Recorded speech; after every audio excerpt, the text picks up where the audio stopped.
Military drones are, well, they're everywhere in the news now, aren't they? Yeah, A real sign of how warfare is changing. absolutely. It's a massive shift. So today on the deep dive, we're looking into this AI drone arms race, specifically between the U.S. and China. We've done our research. Our mission here is to give you a clear picture, key developments, the strategic stakes, and the big ethical questions this all raises. And it's really striking right from the start is China's approach.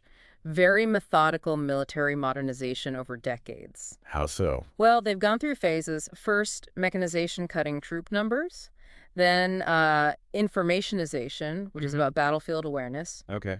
And now, the big one, intelligentization. That's integrating AI. And that's where these autonomous drone systems really come into play. Gotcha. So intelligentization, that's the AI piece. And when we say drones, it's not just one type, is it? Our sources show different kinds. Not at all. You've got the big ones, right? China's Wing Loom, the Soaring Dragon.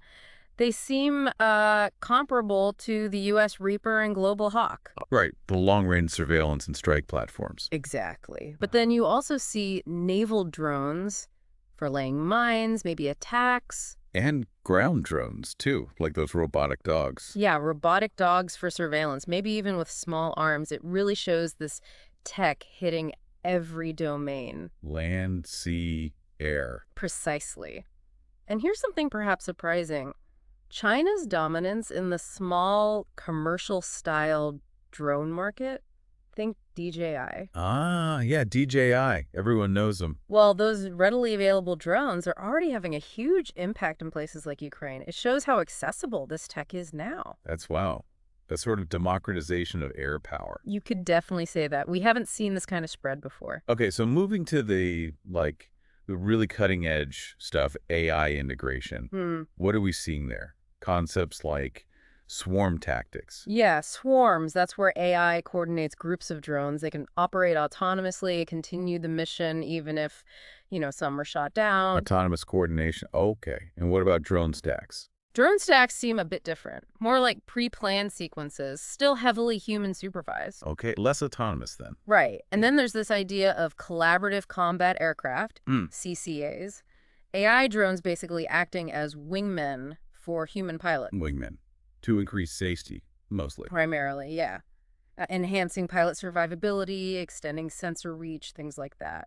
So connecting this back, China's strength is in mass-producing cheaper, smaller drones. That fits the swarm idea well. Exactly. Scalability for swarms. The U.S., meanwhile, leads in the big, complex platforms and is investing a lot in full autonomy. But the timelines seem longer there. Right. And what about sensors on these AI drones they need to see, navigate? Oh, definitely. Increasing use of advanced sensors, infrared, radar, electro-optical, crucial for navigating and targeting independently, especially in contested areas. Think Taiwan Strait. Which brings us to the really tricky part, the ethical and strategic stuff. Our sources point out the U.S. requires human oversight for lethal decisions. Correct. There's a policy for human in the loop or on the loop. But China's stance isn't as clear, is it? It's much less defined publicly. And importantly, neither country is part of any international agreement to ban lethal autonomous weapons. That's concerning. No global rules, really. It creates this potential divergence. One expert even warned the U.S. could be at a disadvantage if it hesitates too much on autonomy due to ethical concerns, while others don't. A strategic imbalance driven by ethics. Interesting. So looking ahead, what's the trajectory? Fully independent killer robots aren't here tomorrow, right? Probably not fully independent combat drones making complex decisions. No, that's likely still years off. But AI integrated into navigation, targeting, support roles, that's imminent. It's happening now. And the U.S. programs like Replicator and CCA, they're trying to catch up or adapt quickly. Seems like it. Signals an urgency to deploy these capabilities faster, perhaps leaning more towards the collaborative, human-supervised models initially. Okay, so wrapping this up. Ultimately, this deep dive really suggests that whoever figures out how to effectively and responsibly integrate these AI drone technologies first, well, they could gain a significant strategic edge. The race is definitely on. So key takeaways for everyone listening. China's moving fast on AI drones, using its manufacturing power. The U.S. is strong on big platforms, but exploring AI collaboration too. AI integration is the core driver here. Right, and this leaves us with a big thought, a question for you to chew on.